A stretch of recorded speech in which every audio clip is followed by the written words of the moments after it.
Hi, last week you learned about the three-act structure in creative writing. Today, let us explore the five-part structure. Now, what is a five-part structure? Take a look at what you see on the screen. Every story can be broken into five parts. Now, I know what you're thinking. In the previous video, I said that the story can be broken into three parts. Well, the stories can be broken into three parts and also in five parts. In this video, I'll be talking only about the five-part structure. Now, here are the five parts. The first part is called the exposition. The second part is called the rising action. The third part is climax. The fourth part is falling action. And the fifth part is called denouement. Denouement is basically a French word which means conclusion. So these are the five parts of a story. Now let us see once again the same example of Ramayana.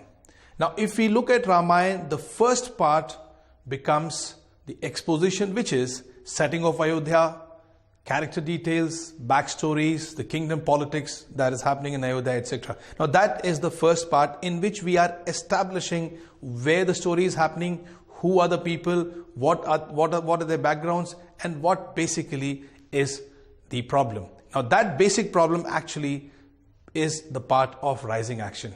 Now, unfair decision to send Ram, Sita and Lakshman in exile for 14 years, survival in jungle, fighting with demons, constant movement and abduction of Sita. Now, in comparison to three-part structure, this is slightly different, where rising action is a significantly longer part where multiple problems are happening, from sending into exile to survival in jungle to fighting demons to constant movement through the jungle and finally abduction of Sita. That is part 2. Now in part 3, which is the climax, mobilizing of resources, finding Hanuman, arrival in Lanka, attack is imminent now, slaying of Ravana and freeing of Sita. Now this is the third part.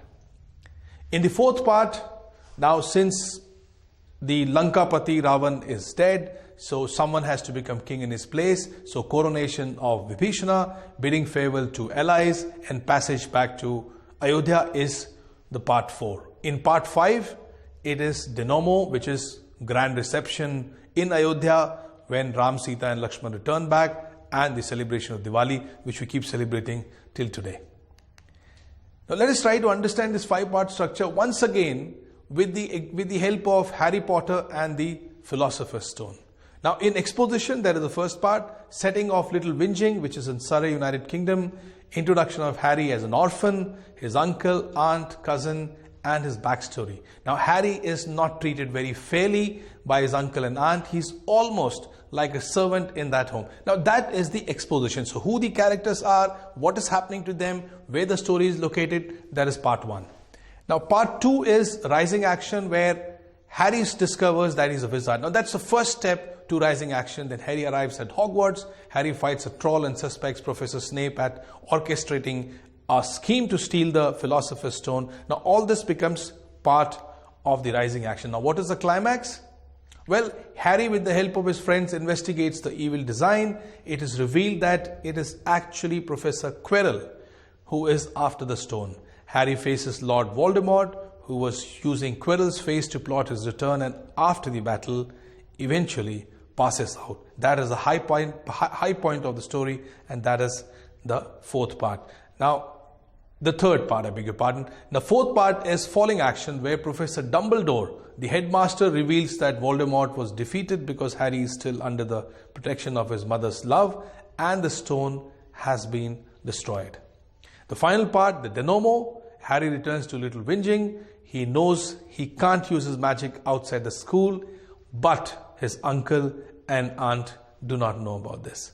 Now this is how the story ends, and this is how we can break this particular Harry Potter story into the 5 parts. Now the question comes, why understanding these structures is important?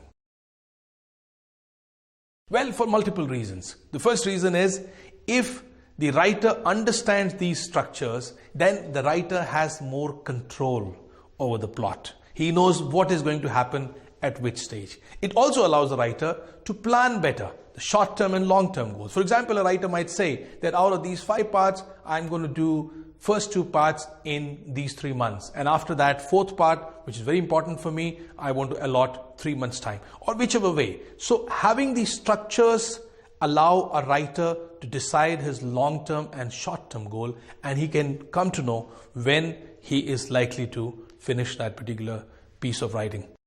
It also helps writers to have a clearer objective. Writer can be objective with his motives instead of getting overwhelmed by the sheer subjectivity of prose. I'm sure many of you are aspiring writers. Some of you have already written some books out there. So for a writer, you'll agree with me that when you start writing something, you generally lose track of a lot of things, and it is such an organic process that you end up writing more than what you had intended to. But if you have the structures in mind, then it will be possible for you to start, stop, etc. So you have more control over the story, you can plan better, and you also can remain objective with your story. These are three advantages that you have when you understand the structure of the story. Now, how are these parts interrelated with each other? Well, the first thing is these parts act as checks and balances for one another. Secondly, it allows progressive control of the story, thereby making handling of timelines easier, as I said, for the writer. Also, when writers and editors are working together on a particular story for which writer has been signed, it helps both of them to align their objectives and also adjust their timelines accordingly. It also helps keep cohesion and intensity of the story intact. Now, sometimes when a writer is writing, he or she might realize that a particular structure, a particular part might not be that intense, and the writer would like to bring that intensity and cohesion subsequently in the next structure. So cohesion and intensity balance can also be kept in mind by the writer if they are looking at the story from the prism of this 5-part structure. Here's a question for you today. Using the 5-part structure, Alia has established the exposition for a story and is now in the part where she is writing various interesting events to take the story forward. What is this part called? Answer in the comment section below. One lucky winner would receive an exciting Internshala trainings merchandise. Hope you enjoyed learning about the 5-part structure in creative writing. This video is a part of Internshala Training's creative writing program, and to learn creative writing from scratch, visit the link in the description.